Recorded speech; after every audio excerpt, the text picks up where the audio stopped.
Eye for an Eye follows Anna, a young woman still grieving the sudden death of her parents. She leaves New York behind and heads to Florida to live with her grandmother, hoping for a fresh start. Once there, she falls in with a group of local teens, but her new life takes a dark turn when she witnesses a grisly act of violence. Suddenly, she feels trapped, both by her secrets around her and by her own unraveling mind. The film gets off to a strong start. The early scenes effectively establish Anna's grief and dislocation, helped by solid performances and atmospheric set designs that capture the humid, sun blenched unease of a small town, Florida town. The cast feels believable, and the movie builds a decent sense of dread and isolation in its first act.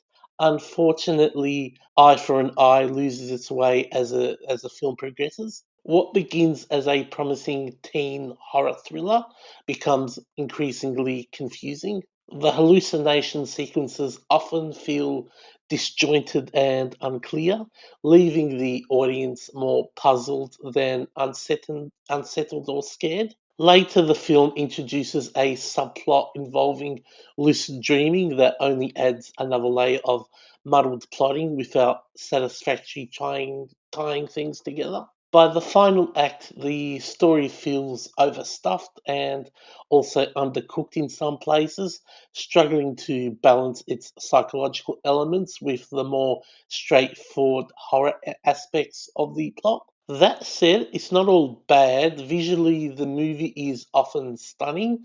There's one extended animated sequence in particular that stands out as absolutely breathtaking. I've generally never seen animation executed quite like this before. It's so well executed, and I didn't want it to end. It's a highlight that showcases real creativity and technical ambition. The filmmakers also deserve credit for relying mostly on practical effects, which give the violence and a tangible, grounded quality. The film is satisfyingly bloody and vicious, elevating it above the usual watered down teen horror fare. Eye for an Eye starts strong with good acting, impressive production design, and visceral practical gore, but its confusing second half and underdeveloped dream logic elements hold it back.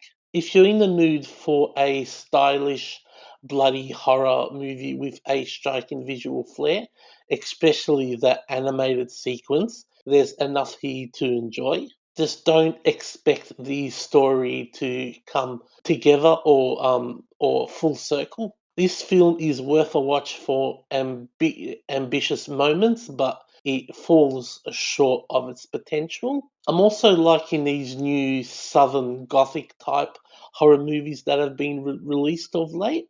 So yeah, I'm looking forward to more of these Southern Gothic horror movies coming out in the near future.